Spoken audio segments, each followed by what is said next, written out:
ಹೈಕೋರ್ಟ್ನಲ್ಲಿ ಜಾತಿ ಗಣತಿ ಭವಿಷ್ಯ ಏನಾಗುತ್ತೆ, ಸಮೀಕ್ಷೆಗೆ ಅವಕಾಶ ಸಿಗುತ್ತಾ ಇಲ್ವಾ ಅನ್ನೋದರ ಬಗ್ಗೆ ಇನ್ನೇನು ಉತ್ತರ ಲಭ್ಯವಾಗುತ್ತೆ. ಯಾಕಂದ್ರೆ ಈಗ ಹೈಕೋರ್ಟ್ನಲ್ಲಿ ವಿಚಾರಣೆಯನ್ನ ಆರಂಭಗೊಳಿಸಲಾಗಿದ್ದು ಪ್ರಭುಲಿಂಗ ನಾವದಿಗೆಯವರು ವಾದವನ್ನ ಮಂಡಿಸ್ತಾ ಇದ್ದಾರೆ. ಹೈಕೋರ್ಟ್ ಕಟಕಟಿಯಲ್ಲಿ ಜಾತಿ ಗಣತಿಗೆ ತಡೆ ಕೋರಿ ಹಲವರು ಪಿಐಎಲ್ ನ ಸಲ್ಲಿಕೆ ಮಾಡಿ ಸರ್ಕಾರಕ್ಕೆ ಸಮೀಕ್ಷೆ ಮಾಡುವುದಕ್ಕೆ ಅಧಿಕಾರವೇ ಇಲ್ಲ ಅಂತ ವಾದವನ್ನ ಮಾಡಲಾಗ್ತಿದೆ.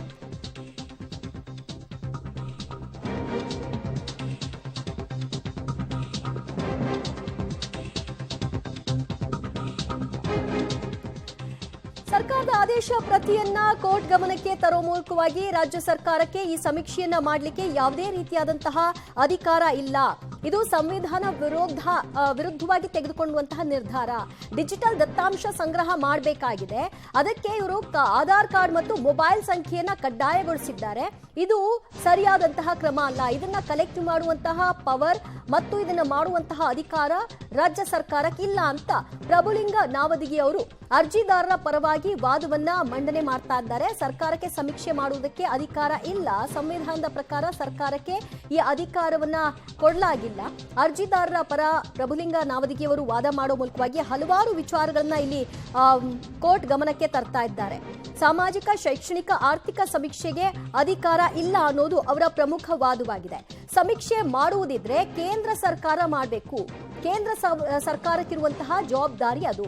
ಸಂವಿಧಾನದ ಪ್ರಕಾರ ಸರ್ಕಾರಕ್ಕೆ ಈ ಸಮೀಕ್ಷೆಯನ್ನು ನಡೆಸಲಿಕ್ಕೆ ಅಧಿಕಾರ ಇಲ್ಲ. ಅರ್ಜಿದಾರರ ಪರ ಪ್ರಭುಲಿಂಗ ನಾವದಿಗೆ ಅವರು ವಾದ ಮಾಡ್ತಾ ರಾಜ್ಯದ ಎಲ್ಲಾ ಜನರು ಕೂಡ ಸಮೀಕ್ಷೆಯಲ್ಲಿ ಒಳಪಡಬೇಕು ಅಂತ ಆದೇಶ ಪ್ರತಿಯಲ್ಲಿ ಇವರು ಉಲ್ಲೇಖ ಮಾಡಿದ್ದಾರೆ. ಡಿಜಿಟಲ್ ದತ್ತಾಂಶವನ್ನ ಸಂಗ್ರಹ ಮಾಡುವಂತಹ ಕೆಲಸವನ್ನ ಮಾಡಲಾಗ್ತಾ ಇದೆ. ಆಧಾರ್ ಕಾರ್ಡ್ ಅನ್ನ ಕಡ್ಡಾಯವಾಗಿ ಮಾಡಿದ್ದಾರೆ. ಆಧಾರ್ ಕಾರ್ಡ್ ಕಡ್ಡಾಯಗೊಳಿಸೋದು ಕೂಡ ಕಾನೂನಿಗೆ ವಿರುದ್ಧವಾದಂತಹ ಅಂಶ ಮತ್ತು ಇದಕ್ಕೆ ಶಿಕ್ಷಕರು, ಆಶಾ ಕಾರ್ಯಕರ್ತರನ್ನ ಬಳಕೆ ಮಾಡಲಾಗ್ತಾ ಇದೆ. ಮತ್ತೊಂದು ಆದೇಶವನ್ನು ಕೂಡ ಮಾಡಿದ್ರು. ಆ ಆದೇಶದಲ್ಲಿ ವಿದ್ಯುತ್ ಸಂಪರ್ಕದ ಮಾಹಿತಿಯನ್ನ ಕೂಡ ಕೇಳಲಾಗಿದೆ. ಅದರ ಅವಶ್ಯಕತೆ ಏನು ಈ ಸಮೀಕ್ಷೆಗೆ ಅನ್ನುವಂತಹ ಪ್ರಶ್ನೆಯನ್ನು ಕೂಡ ಪ್ರಭುಲಿಂಗ ನಾವದಿಗೆ ಅವರು ಇಲ್ಲಿ ಎತ್ತಿದ್ದಾರೆ. ಸಮೀಕ್ಷೆ ಮಾಡುವ ಅಧಿಕಾರ ರಾಜ್ಯ ಸರ್ಕಾರಕ್ಕಿಲ್ಲ, ಆ ಅಧಿಕಾರ ಇರೋದು ಕೇಂದ್ರ ಸರ್ಕಾರಕ್ಕೆ. ಇವರು ಬಹಳಷ್ಟು ಡಾಟಾ ಕಲೆಕ್ಟ್ ಮಾಡುವ ಹಿನ್ನೆಲೆಯಲ್ಲಿ ಈ ಒಂದು ಸಮೀಕ್ಷೆಯನ್ನ ಮಾಡಲಾಗ್ತಾ ಇದೆ ಅನ್ನೋದು ಸ್ಪಷ್ಟವಾಗಿದೆ. ಆ ಕಾರಣಕ್ಕಾಗಿ ಅರ್ಜಿಗೆ ತಡೆ ಕೊಡಿ ಅನ್ನುವಂತಹ ನಿಟ್ಟಿನಲ್ಲಿ ಮತ್ತು ಈ ಒಂದು ಸಮೀಕ್ಷೆಯನ್ನ ಮಾಡಬಾರದು ಅನ್ನುವಂತಹ ಆದೇಶವನ್ನ ಮಾಡಿ ಅಂತ ಕೋರಲಾಗ್ತಾ ಇದೆ. ಸಾಮಾಜಿಕ, ಆರ್ಥಿಕ, ಶೈಕ್ಷಣಿಕ ಸಮೀಕ್ಷೆ ಅಂತ ಇವರು ಹೇಳ್ತಾ ಇದ್ದಾರಾದ್ರೂ ಇದು ಜಾತಿ ಗಣತಿ, ಜಾತಿಯನ್ನ ಲೆಕ್ಕ ಹಾಕ್ತಾ ಇದ್ದಾರೆ ಮತ್ತು ಅವರ ವಿದ್ಯುತ್ ಸಂಪರ್ಕವನ್ನ ಲೆಕ್ಕ ಮಾಡ್ತಾ ಇದ್ದಾರೆ ಮತ್ತು ಅವರ ಮೊಬೈಲ್ ನಂಬರ್ ಮತ್ತು ಆಧಾರ್ ಕಾರ್ಡ್ಗಳನ್ನ ಕಲೆಕ್ಟ್ ಮಾಡುವಂತಹ ರೂಲ್ಗಳನ್ನ ಇವರು ತಂದಿದ್ದಾರೆ. ಇದು ಸರಿಯಾದಂತಹ ಕ್ರಮ ಅಲ್ಲ. ಕಡ್ಡಾಯ ಮಾಡುವಂತಹ ಅಧಿಕಾರ ಕೊಟ್ಟವರು ಯಾರು? ರಾಜ್ಯ ಸರ್ಕಾರ ಈ ರೀತಿ ಸಮೀಕ್ಷೆ ಮಾಡೋದಕ್ಕೆ ಸಾಧ್ಯವೇ ಇಲ್ಲ. ಸಂವಿಧಾನದ ಪ್ರಕಾರವಾಗಿಯೂ ಕೂಡ ಇದಕ್ಕೆ ಅಧಿಕಾರ ಇಲ್ಲ ಅನ್ನೋದು ಅರ್ಜಿದಾರರ ಪರ ವಕೀಲ ಪ್ರಭುಲಿಂಗ ನಾವದಿಗೆ ಅವರ ವಾದವಾಗಿದೆ. ಸರ್ಕಾರ ಪತ್ತೆ ಮಾಡೋದಕ್ಕೆ ಅಧಿಕಾರ ಇಲ್ಲ ಅನ್ನೋದು ಅವರು ಪದೇ ಪದೇ ಹೇಳ್ತಾ ಇದ್ದಾರೆ.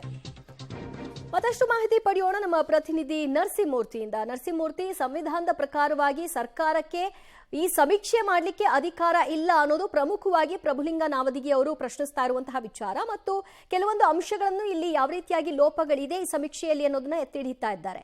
ಯಾವೆಲ್ಲ ವಿಚಾರಗಳನ್ನ ಇಲ್ಲಿ ಕನ್ಸಿಡರ್ ಮಾಡಲಾಗಿದೆ? ದಿವ್ಯಾ, ನಿನ್ನೆಯಿಂದ ರಾಜ್ಯ ಸರ್ಕಾರದ ಬಹುನಿರೀಕ್ಷಿತ ಜಾತಿ ಜನಗಣತಿ, ಅದರಲ್ಲೂ ಪ್ರಮುಖವಾಗಿ ಆರ್ಥಿಕ ಮತ್ತೆ ಸಾಮಾಜಿಕ, ಶೈಕ್ಷಣಿಕ ಗಣತಿ ಏನಿದೆ ಇದನ್ನ ರಾಜ್ಯ ಸರ್ಕಾರ ಆರಂಭ ಮಾಡಿದೆ. ಇದಕ್ಕೆ ಮಧ್ಯಂತರ ತಡೆಯನ್ನ ಕೊಡಬೇಕು ಅನ್ನೋ ಮಟ್ಟಿಗೆ ಬ್ರಾಹ್ಮಣ ಮಹಾಸಭಾ, ಅದರ ಜೊತೆಗೆ ವೀರಶೈವ ಮಹಾಸಭಾ, ಹಾಗೆ ಒಕ್ಕಲಿಗರ ಸಂಘ ಮತ್ತೆ ಉಳಿದ ಕೆಲ ಖಾಸಗಿ ವ್ಯಕ್ತಿಗಳು ಕೂಡ ಅರ್ಜಿಯನ್ನ ಸಲ್ಲಿಕೆ ಮಾಡಿಕೊಂಡಿದ್ರು. ಈ ಅರ್ಜಿಯ ವಿಚಾರಣೆ ನಿನ್ನೆ ನಡೆಸಿದಂತಹ ಸಂದರ್ಭದಲ್ಲಿ ಇವತ್ತಿಗೆ ಮಾನ್ಯ ಹೈಕೋರ್ಟ್ ಮುಖ್ಯ ನ್ಯಾಯಮೂರ್ತಿಗಳ ವಿಭಾಗೀಯ ಪೀಠ ಇವತ್ತಿಗೆ ಅರ್ಜಿ ವಿಚಾರಣೆಯನ್ನ ಮುಂದೂಡಿತ್ತು. ಸ್ಟೇಯನ್ನ ಕೊಟ್ಟಿರಲಿಲ್ಲ. ಇದೀಗ ಮತ್ತೆ 2ವರೆಗೆ ಅರ್ಜಿಯ ವಿಚಾರಣೆ ಆರಂಭವಾಗಿದೆ. ಅರ್ಜಿದಾರರ ಪರ ವಕೀಲರು ತಮ್ಮ ಆರ್ಗ್ಯುಮೆಂಟ್ ಏನಿದೆ ಅದರ ವಾದದ ಅಂಶಗಳನ್ನ ಇದೀಗ ಸರ್ಕಾರಿ ವಕೀಲರಿಗೆ ಕೊಟ್ಟಿದ್ದಾರೆ ಅನ್ನೋ ಮಾಹಿತಿಗಳು ಕೂಡ ಲಭ್ಯವಾಗ್ತಿದೆ. ಇದೀಗ ಕೋರ್ಟ್ ಹಾಲ್ನಲ್ಲಿ ಹಿರಿಯ ವಕೀಲ ಪ್ರಭುಲಿಂಗ ನಾವದಿಗೆ ಅವರು ತಮ್ಮ ಆರ್ಗ್ಯುಮೆಂಟ್ ಅನ್ನ ಸಲ್ಲಿಕೆ ಮಾಡ್ತಿದ್ದಾರೆ. ಅವರ ವಾದದ ಅಂಶಗಳು ಏನು ಅಂತೇಳಿ ನೋಡಿದಂತಹ ಸಂದರ್ಭದಲ್ಲಿ ಸರ್ಕಾರ ಈಗಾಗಲೇ ಒಂದು ಆದೇಶವನ್ನ ಹೊರಡಿಸಿ ಸಾಮಾಜಿಕ ಮತ್ತೆ ಶೈಕ್ಷಣಿಕ ಮತ್ತೆ ಆರ್ಥಿಕ ಸಮೀಕ್ಷೆಯನ್ನ ನಡೆಸೋದಕ್ಕೆ ಮುಂದಾಗಿದೆ. ಇದರಲ್ಲಿ ಜಾತಿ ಕಲಂಗಳನ್ನ ಸೃಷ್ಟಿ ಮಾಡಿದೆ. ಮಾಡಿದೆ ಮತ್ತೆ ಜಾತಿಯನ್ನ ಕೂಡ ಕೇಳಿದೆ. ಅದ್ರ ಜೊತೆಗೆ ಈಗಾಗಲೇ ಆಶಾ ಕಾರ್ಯಕರ್ತೆಯರು ಮತ್ತೆ ಶಿಕ್ಷಕರಿಗೆ ಈ ಬಗ್ಗೆ ಈ ಒಂದು ಸಮೀಕ್ಷೆಯನ್ನು ನಡೆಸೋದಕ್ಕೆ ಸೂಚನೆಯನ್ನ ಸಹ ಕೊಟ್ಟಿದೆ. ಅದ್ರ ಜೊತೆಗೆ 22ನೇ ತಾರೀಕು ಒಂದು ಹೊಸ ಅಧಿಸೂಚನೆಯನ್ನು ಹೊರಡಿಸಿ ವಿದ್ಯುತ್ ಸಂಪರ್ಕದ ಬಗ್ಗೆ ಕೂಡ ಈ ಒಂದು ಕ್ವಶನ್ ಅನ್ನ ಇಡುವ ಕೆಲಸವನ್ನ ಈ ಸರ್ಕಾರ ಮಾಡಿದೆ.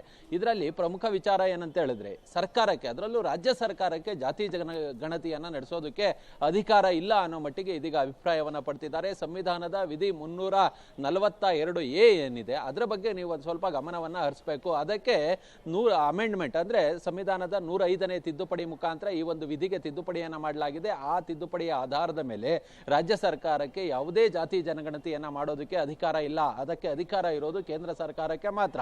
ಹೀಗಾಗಿ ಈ ಒಂದು ಪ್ರಕರಣದಲ್ಲಿ ಹೈಕೋರ್ಟ್ ಮಧ್ಯಪ್ರವೇಶವನ್ನ ಮಾಡಬೇಕು. ಈಗ ಸರ್ಕಾರ ನಡೆಸ್ತಿರುವಂತಹ ಈ ಒಂದು ಸಮೀಕ್ಷೆ ಏನಿದೆ ಇದಕ್ಕೆ ತಡೆಯೊಡ್ಡಬೇಕು, ದತ್ತಾಂಶ ಸಂಗ್ರಹಕ್ಕೆ ತಡೆಯನ್ನ ಒಡ್ಡಬೇಕು ಅನ್ನೋ ಮಟ್ಟಿಗೆ ಆರ್ಗ್ಯುಮೆಂಟ್ ಅನ್ನ ಮಾಡ್ತಿದ್ದಾರೆ. ಅದರ ಜೊತೆಗೆ ಇವರ ದತ್ತಾಂಶವನ್ನ ಸಂಗ್ರಹ ಮಾಡ್ತಕ್ಕಂಥ ನಿಟ್ಟಿನಲ್ಲಿ ಆಧಾರ್ ಕಾರ್ಡ್ ಇರ್ಬೋದು, ಆಧಾರ್ ಕಾರ್ಡ್ನ ನಂಬರ್ ಇರ್ಬೋದು, ಮತ್ತೆ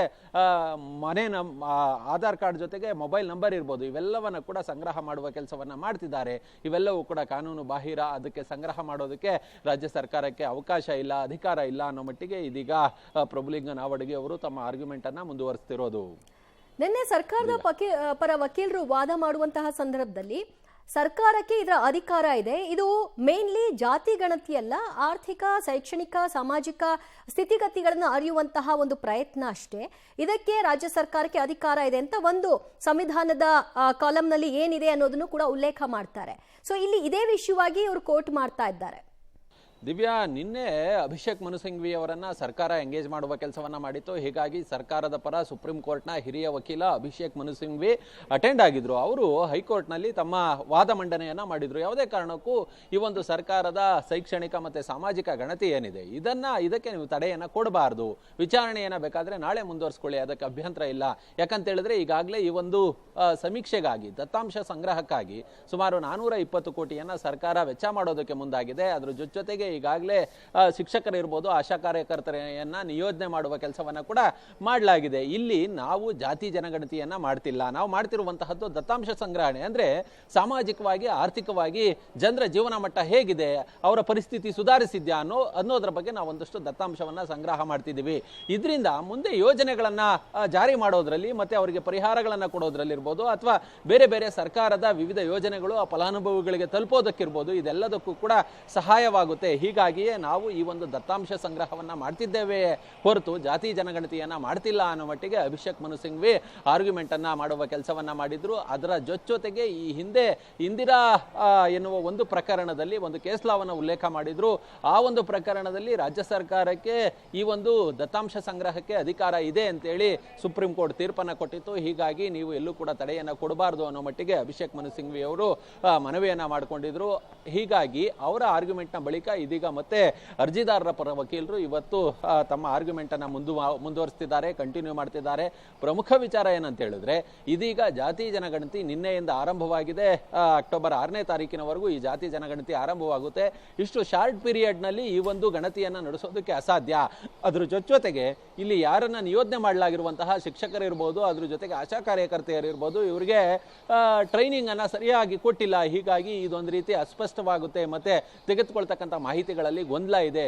ಹೀಗಾಗಿ ಈ ಒಂದು ಸಮೀಕ್ಷೆಗೆ ತಡೆಯನ್ನು ಒಡ್ಡಬೇಕು ಅನ್ನೋ ಮಟ್ಟಿಗೆ ಇದೀಗ ಪ್ರಭುಲಿಂಗ ನಾವಡಗಿ ಅವರು ಆರ್ಗ್ಯುಮೆಂಟ್ ಅನ್ನು ಸಲ್ಲಿಸುತ್ತಿದ್ದಾರೆ. ಅದ್ರ ಜೊತೆಗೆ ಬೇರೆ ಬೇರೆ ಅರ್ಜಿಗಳಿರೋದ್ರಿಂದ ಎಲ್ಲರೂ ಕೂಡ ತಮ್ಮ ಆರ್ಗ್ಯುಮೆಂಟ್ ಅನ್ನ ಸುದೀರ್ಘವಾಗಿ ವಾದ ಮಂಡನೆಯನ್ನ ಮಾಡತಕ್ಕಂತಹ ಸಾಧ್ಯತೆ ತೀರಾ ಹೆಚ್ಚಾಗಿದೆ. ಓಕೆ, ಇನ್ನು ಸರ್ಕಾರದ ಪರವಾಗಿ ಲಿಖಿತ ರೂಪದಲ್ಲಿ ವಾದವನ್ನ ಮಂಡಿಸಲಾಗಿದೆ. ಹಾಗಿದ್ರೆ ಅವರು ಆರ್ಗ್ಯುಮೆಂಟ್ ಮಾಡ್ಲಿಕ್ಕೆ ಇವತ್ತಿನ ಅವಕಾಶ ಇದೆಯಾ ಇಲ್ವಾ ನರಸಿಂಹಮೂರ್ತಿ?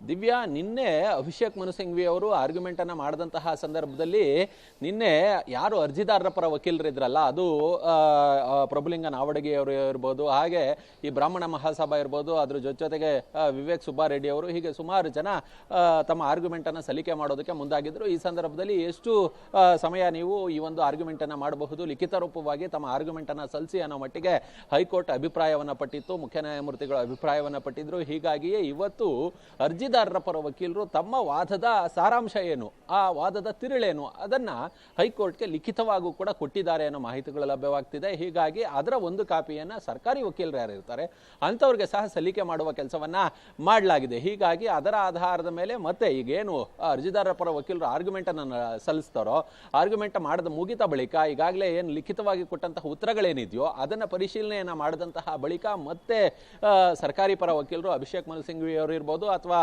ಅವರ ಅನುಪಸ್ಥಿತಿಯಲ್ಲಿ ಸರ್ಕಾರದ ಅಡ್ವೊಕೇಟ್ ಜನರಲ್ ಇರಬಹುದು, ಇವರು ತಮ್ಮ ಆರ್ಗ್ಯುಮೆಂಟ್ ಅನ್ನು ಸಲ್ಲಿಕೆ ಮಾಡತಕ್ಕಂತಹ ಸಾಧ್ಯತೆ ಇದೆ. ಹೀಗಾಗಿ ಬಹುಶಃ ಇವತ್ತೇನಾಗುತ್ತೆ ಅಂತ ಹೇಳಿ ಕಾದ್ ನೋಡಬೇಕು. ನಿನ್ನೆ ಹೈಕೋರ್ಟ್ ಒಂದು ಅಭಿಪ್ರಾಯವನ್ನ ಪಟ್ಟಿದೆ. ಇದೀಗ ಅರ್ಜಿದಾರರು ಸಲ್ಲಿಸಿರ್ತಕ್ಕಂತಹ ಉದ್ದೇಶ ಏನಿದೆ ಅಂತ ಹೇಳಿದ್ರೆ ಅವ್ರಿಗೆ ಮಧ್ಯಂತರ ತಡೆಯನ್ನ ಕೇಳಬೇಕು ಅನ್ನೋ ನಿಟ್ಟಿನಲ್ಲಿ ಈ ಅರ್ಜಿಯನ್ನ ಸಲ್ಲಿಕೆ ಮಾಡಿದ್ದಾರೆ.